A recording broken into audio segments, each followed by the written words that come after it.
I love Christians. And no, I'm not being sarcastic. I love Christians. You've heard me say it in my act before. Well, what do I mean by that when I complain about them and ridicule them all the time? Well, I'm not saying I love all Christians. It's certainly not true. It's hard to think of a group where I can say I love all of them. But I do love some Christians. There are Christians who I love.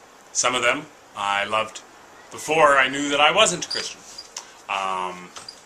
Some of them I've met since, and I love them.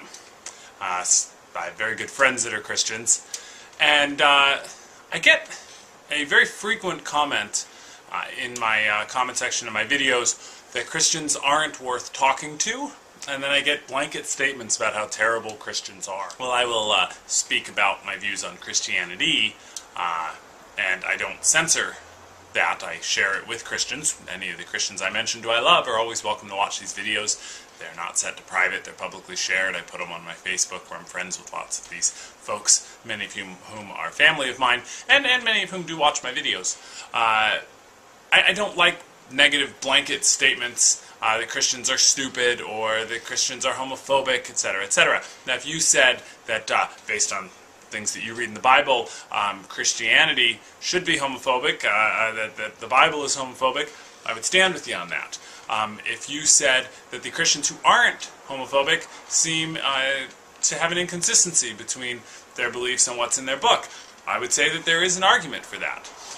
But to deny that there are Christians who, for whatever reason, are very accepting of everyone, including homosexuals, to deny that there are Christians who are really intelligent, I think is just ridiculous. But the most offensive part to me of saying that Christians aren't worth talking to is that, well, I was a Christian, and if people had assumed that attitude with me and thought that I was not worth talking to, I might still be one.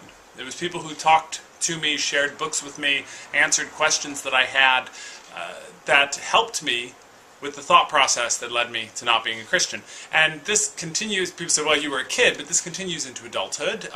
John Ross recently stopped being a Christian. John Ross was the Christian on the Coexist Comedy Tour, and is a very good friend of mine.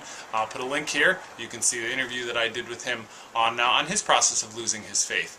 I'm sure glad that people didn't say to him, oh, you're not worth talking to. You're just an idiot Christian. Now, the logical question is, if I see their beliefs as irrational, how can I defend them as being intelligent or being nice people, etc., etc.? Two things there. First, let's just go for a minute with the idea that they're not as intelligent. Would this stop you from liking someone? Do you know what the legal definition of developmentally disabled is? It's someone with an IQ under a certain point. I believe it's 70. I know a lot of people with developmental disabilities, and I love them. So I don't base how I love people on intelligence. But that was, going with the idea that to be a Christian you have to not be as intelligent. But it's a lot more complicated than that. There are complex psychological reasons why one would have trouble letting go of a belief system, would work very hard to hang on to that belief system. And I can hear some of the smart Christians I know just rankling right now at what I'm saying. But this is from the perspective of someone who does, admittedly, find your beliefs irrational, and would have to say, wow, how can this intelligent person subscribe to these irrational beliefs? And I do talk to you, and I respect your intelligence, and I listen, but it's never succeeded in convincing me that there is an intelligent argument for Christianity. Now take what I just said and apply it to any of the other religions as well. It's equally as complex. Religion is ingrained into our culture. Religion has worked very, very hard to be something that's indoctrinating. And it seems wrong for atheists to complain about this indoctrination and this brainwashing and then have no sympathy towards people who seem unable to get out of it, or who play what may seem like a weird game in trying to make their beliefs compatible with their more modern morality and their more modern beliefs in science. So, and then one final thing, oftentimes the arguments that I hear against the intelligence of Christians, the intelligent Christians I know can actually shoot down really easily. To me, it's the most simplistic arguments that are hard to meet. But a lot of times when people throw actions of the church at them, or the negative actions of Christians throughout history, or things in the Old Testament, I've seen intelligent Christians they don't have to really be very crafty apologists to just, say, well, we subscribe to a pre-Constantinian Christianity. We actually just go by the words that Christ spoke.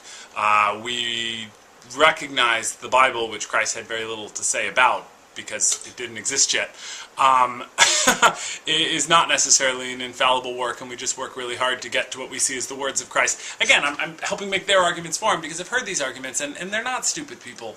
And I think it's very conceited of you to say, oh, I'm smarter than them, oh, they're all unintelligent. You can say, I believe they're wrong, but then I think there's a more sophisticated question of how do smart people believe in this thing that I find so irrational. And I think that if you really ask that question honestly and then take a good look at it, there's a little more to it.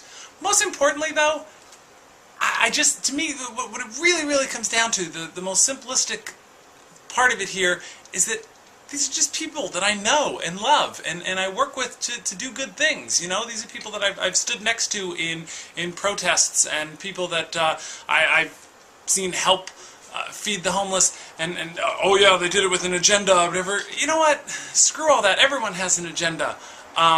Even if it's just to feel like a good person, or to, I respect some agendas more than others. But there are Christians who go out and feed people and don't necessarily preach to them and don't do anything more than if they're asked, why are you doing this? They say, well, I believe that this is what my God wants me to do. I believe it's the right thing to do based on my religion.